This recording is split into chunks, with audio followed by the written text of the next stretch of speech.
Hola, muchísimo gusto y muchísimas gracias por invitarme. Estoy encantado de estar aquí y compartir contigo y con tu audiencia. Yo soy Eduardo Flores, soy una persona dedicada a los medios audiovisuales de siempre, con una carrera de fotógrafo de muchos años y desde hace un tiempo para acá, pues más enfocado en la realización, principalmente de contenido político histórico.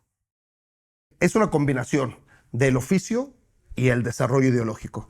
En la parte ideológica, pues yo crecí en una familia muy politizada, donde en la mesa, en el antecomedor de todos los días se discutía política en la mañana, en la tarde, en la noche, y se hablaban de los problemas del país, de los problemas de la región, se hablaban de ciertos conceptos que al principio yo no entendía muy bien, como la Revolución Cubana, como soberanía, personajes como Fidel, etcétera, que fueron permeando en mi propia construcción a lo largo de los años. Después, cuando ya yo mismo fui consolidándome ideológicamente de una manera más independiente, pues lo primero que quise fue averiguar qué querían decir estas cosas, ¿no? ¿Quién era este tal Fidel del que todo el mundo hablaba? ¿Qué era este concepto de la Revolución Cubana que la gente hablaba con mucha devoción y que hacía referencia constantemente? Y los fui incorporando a mi propia solidez en ese sentido y a mi construcción ideológica desde entonces. A la par, me desarrollé como técnico cinematográfico durante mucho tiempo en el papel de fotógrafo, se le llama director de fotografía, y bueno, de eso trabajé muchísimos años. Eso estudié y empecé a trabajar prácticamente el día que acabé la escuela. Pasé cerca de 30 años en eso, pero de la mano siempre fue la inquietud de yo también poder desarrollar y ejecutar mis propios proyectos, donde viniera el discurso que a mí me interesaba y donde pudiera atender pues las deficiencias y las inquietudes que a mí me han acompañado desde chico.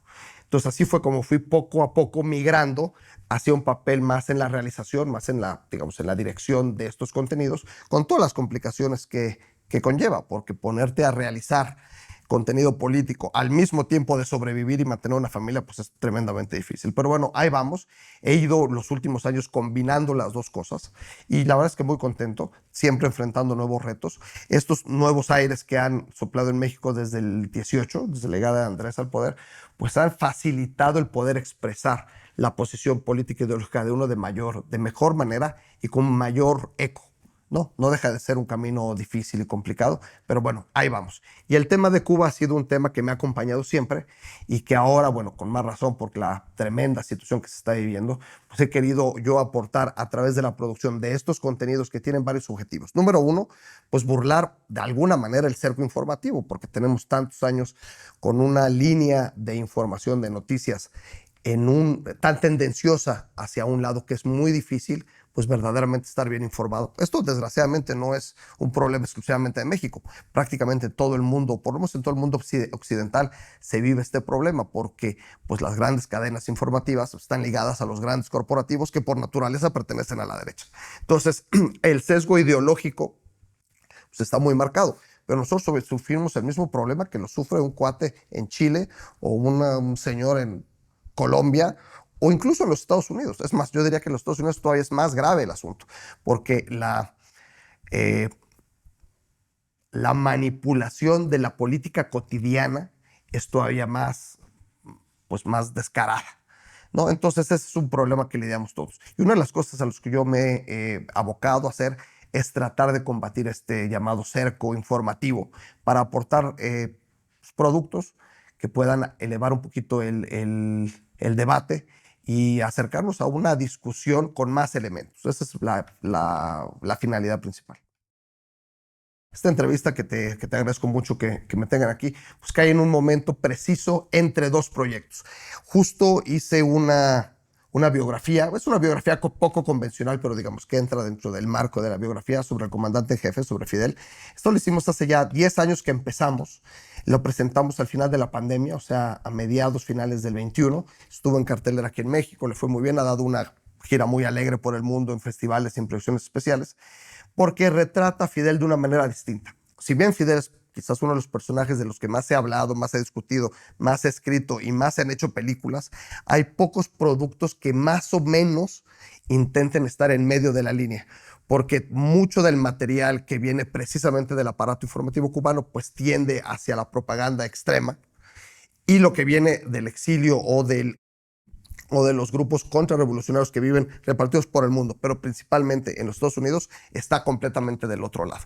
Entonces, esta biografía que te digo ha tenido mucho éxito y mucha aceptación del público, lo que hace es retratar a este personaje, un poquito acercarnos a cuáles son sus mecanismos de pensamiento y de acción al enfrentar una serie de situaciones únicas, porque él sí fue protagonista como nadie o como muy pocos de los acontecimientos más importantes, no únicamente de la región, sino del mundo.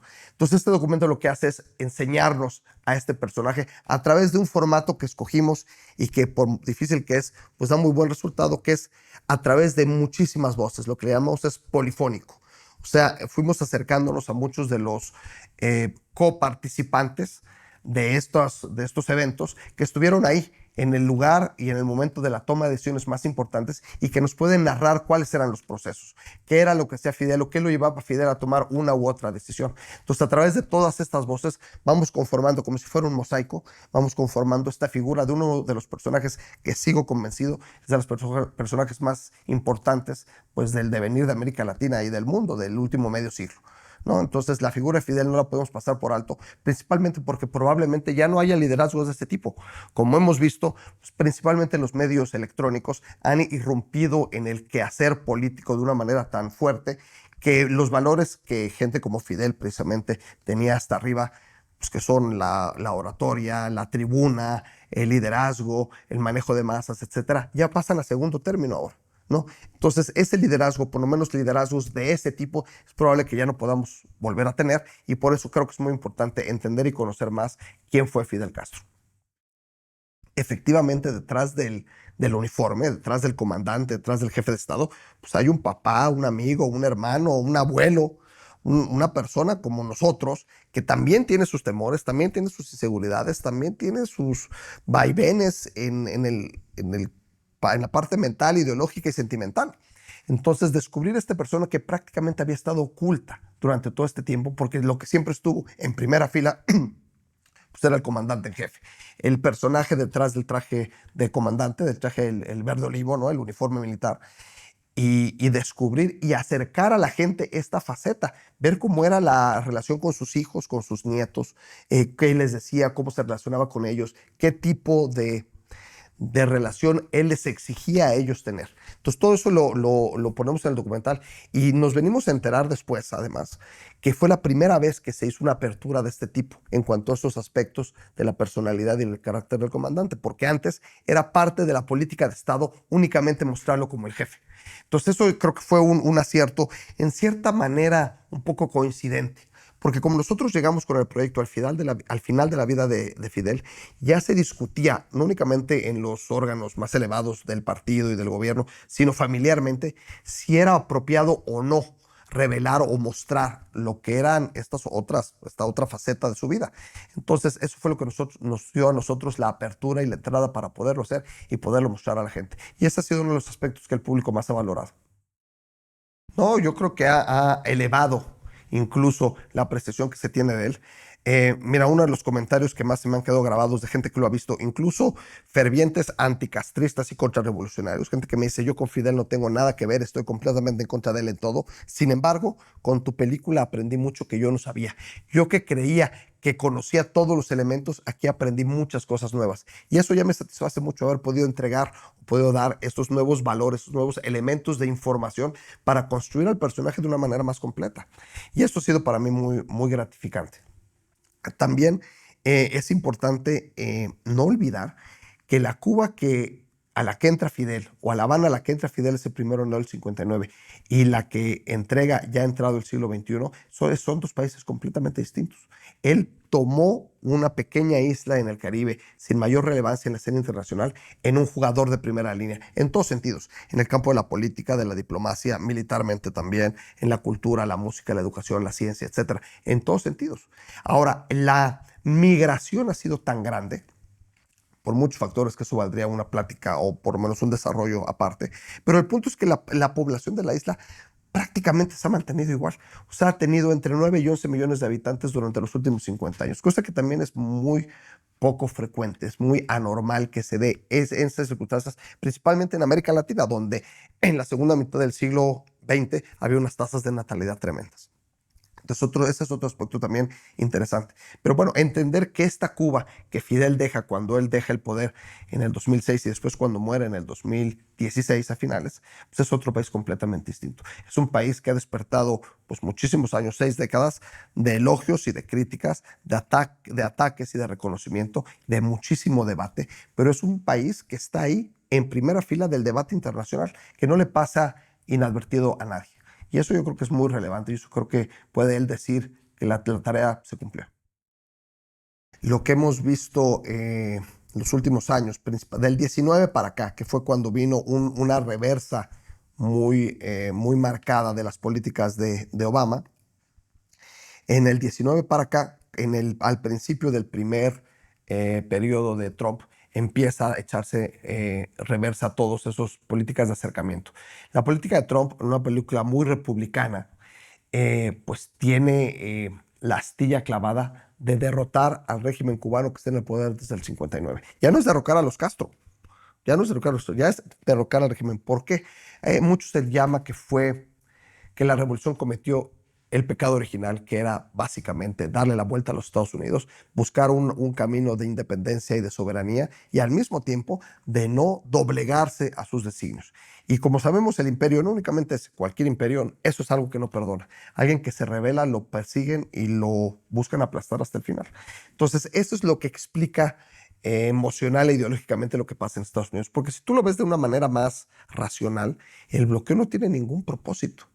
Ya se probó que es inútil, que no cumple, que desprestigia el liderazgo americano en el mundo y que solamente sirve a los intereses de una pequeña minoría. Y esa minoría no son los cubanoamericanos que viven en Estados Unidos, son una pequeña minoría dentro de esa pequeña minoría. La gran mayoría de los cubanos que viven en Estados Unidos, la mayoría de ellos por razones económicas, no por razones políticas, lo que quieren es una normalización de las relaciones. Quieren poder regresar al país de sus padres, poder visitar a sus abuelos, poder correr las calles donde quizás corrieron de chicos, poder entender qué es lo que ha pasado durante todos estos años. Pero el recrudecimiento y la obsesión por derrocar al régimen cubano pertenece a un grupito que se ha hecho muy poderoso y que ha logrado manipular y apropiarse de la política exterior americana en ese sentido. Incluso el resto de la población americana tampoco está mayoritariamente a favor del bloqueo. Saben que es una barbaridad, que es una atrocidad, que es un intento de genocidio, que es un crimen de guerra catalogado como el castigo colectivo. Tiene muchos aspectos que no hacen orgulloso a ningún americano.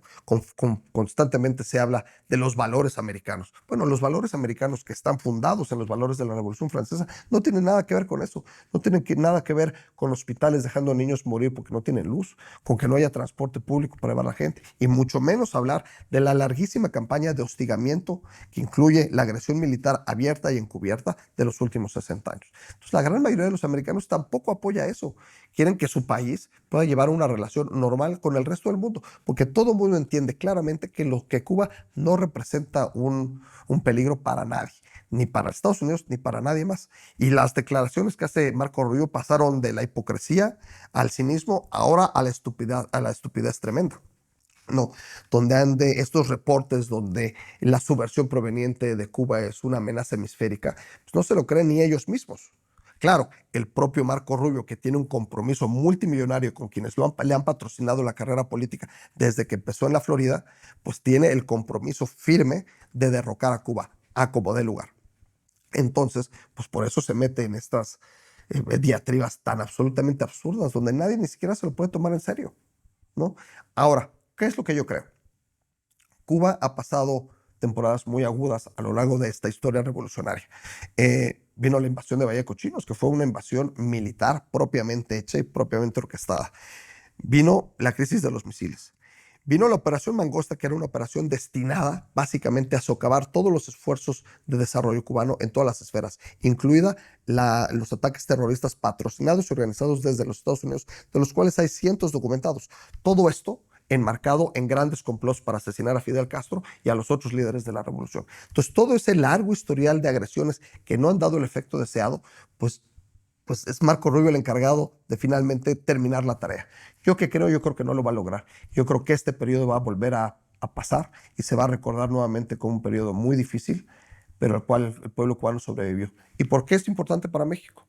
Lo que está pasando en Cuba nos incumbe completamente, no únicamente por la hermandad entre los países y por el largo historial de cercanía que hay. Digo, somos vecinos sin compartir una frontera, pero somos vecinos. De hecho, la independencia mexicana del 21, cuando finalmente se concreta en 1821, es una independencia inconclusa, precisamente porque Cuba se queda fuera del acuerdo. ¿Por qué? Porque España, cuando ve que lo tiene perdido, dice, vamos a poner todo nuestro esfuerzo militar y político en conservar la isla. Ya perdimos el resto, pero la isla la vamos a conservar. Y lo hicieron casi durante un siglo más, o sea, hasta finales del siglo XIX. Pero la misma mano que ha apretado Cuba desde la revolución es la que amenaza a México. Entonces, México ha sido firme a lo largo de todos estos años en su apoyo solidario, pero también es este un momento muy importante para mostrar la importancia de México en la región y la credibilidad del liderazgo mexicano. El contexto de Fidel es importante porque además ahorita se cumplen 10 años de su muerte, pero 100 años de su natalicio. Este es el año de Fidel, es del 26 del siglo pasado. Entonces yo cuando terminé ese documental independiente, bueno, hecho con mucho esfuerzo, tuve socios muy importantes que me ayudaron a poderlo hacer. Son Gabriel Beristain y Roberto Chile, fundamentales para la elaboración de ese proyecto. Pues cuando acabé me quedó claro que la tarea no estaba concluida, que estaba inconclusa. Porque ahorita el gran problema que tenemos es entender qué es esto del embargo o bloqueo, como es más apropiado decirles. Hay diferencias más que nada de tipo jurídico, pero lo que sucede en Cuba es un bloqueo, por más que los americanos quieran, algunos, minimizarlo, diciendo que es un embargo, que es un término jurídico que tiene otras implicaciones. El bloqueo, y más ahora con el bloqueo energético, pues es clarísimo, ¿no? Entonces, yo que pensé que entendía del tema o hablando con gente que entendía el tema, he ido viendo que hay grandes lagunas de entendimiento en todos sentidos. La primera de ellas es entender que el bloqueo no es un hecho aislado, que es parte de una larga cadena de una política institucional de los Estados Unidos de agresión contra Cuba, que aplica todo lo que mencioné antes y con el bloqueo en sus distintas etapas presente desde el principio. O sea, la primera etapa del bloqueo la dicta el presidente Kennedy, ¿no? En el 61. Ahora, eh, mucho se ha querido decir para explicar las razones de lo que se ha dicho que es porque la revolución expropió una serie o nacionalizó una serie de propiedades americanas de las cuales nunca pagó, o fue por su acercamiento a la Unión Soviética, o por su participación en los movimientos de liberación nacional de distintas partes del mundo. Pero a lo largo del tiempo todo eso ha quedado eh, refutado. Se ha quedado claro que no es ninguna de estas razones. Tan es así que hay documentos americanos oficiales que explican que la política americana que sugería el Departamento de Estado a la presidencia americana desde el 60, o sea, a lo poquito del triunfo de la revolución, era el estrangulamiento económico de la isla para el derrocamiento de Castro. Y también hay otros documentos que aclaran cómo se le sugería a Alan Dulles, el director de la CIA, que la única manera de terminar verdaderamente con el proceso revolucionario cubano era asesinando a Fidel Castro, porque su liderazgo era tan firme que acabando con él prácticamente se descabezaba todo el movimiento. Nada de esto se logró, pero está clarísimo que todo eso se empezó a diseñar incluso antes de que Cuba se acercara a la Unión Soviética en busca de ayuda, e incluso antes de que viniera el proceso de nacionalizaciones que llevaron a cabo, un largo proceso a partir del 61-62. Todo eso sucedió antes. O sea, los americanos desde el mero principio dijeron a estos, sea como sea, los tenemos que tirar, cosa que no han logrado hasta ahora, pero han causado muchísimo sufrimiento. Mira, lo primero que estoy queriendo, o lo estoy queriendo explicar de dos maneras. Por un lado, es acercándome a muchos diplomáticos y académicos en el mundo que desde sus distintas ópticas nos puedan decir qué es el bloqueo y cómo lo ven desde sus distintas trincheras, desde sus distintos puntos. Al mismo tiempo, entender qué es esto de las sanciones económicas americanas, que es algo que se menciona con mucha frecuencia, pero también se entiende muy poco. En qué afectan a cada uno de los países a los que se les aplica. Pero también quiero vivir, o bueno, quiero que el espectador viva y entienda lo que es vivir bloqueado, o sea, pasar la experiencia del bloqueo en la vida cotidiana. Una de las cosas que más se malentienden al respecto es que se cree que el bloqueo es algo que afecta únicamente a a los enseres de lujo, ¿no? Y no se percibe que el bloqueo afecta a todos los artículos de primera necesidad, todos. Y el bloqueo energético aún más. También hay un problema de, digamos, de comunicación en el sentido de que, pues como en Cuba no están cayendo bombas como en Irán o no lo están arrastrando como en Palestina, se cree que es un problema menor. Pero el impacto que hay en la vida cotidiana de la gente es tremendo. Y el impacto psicológico y emocional en las familias también es indecible. Entonces, eso es algo que Si en verdad creemos que podemos construir un mundo más justo y más humano, es algo que todos los que tengamos conciencia tenemos que combatir. Y el primer paso para ello es entenderlo y explicarlo. Yo soy Eduardo Flores, soy codirector del documental Fidel de cerca, un retrato íntimo de Fidel Castro, que se proyectará este martes 4 a las 6 de la tarde en la Cineteca Chapultepec. Espero que nos puedan acompañar y espero que sigan viendo la 4 TV.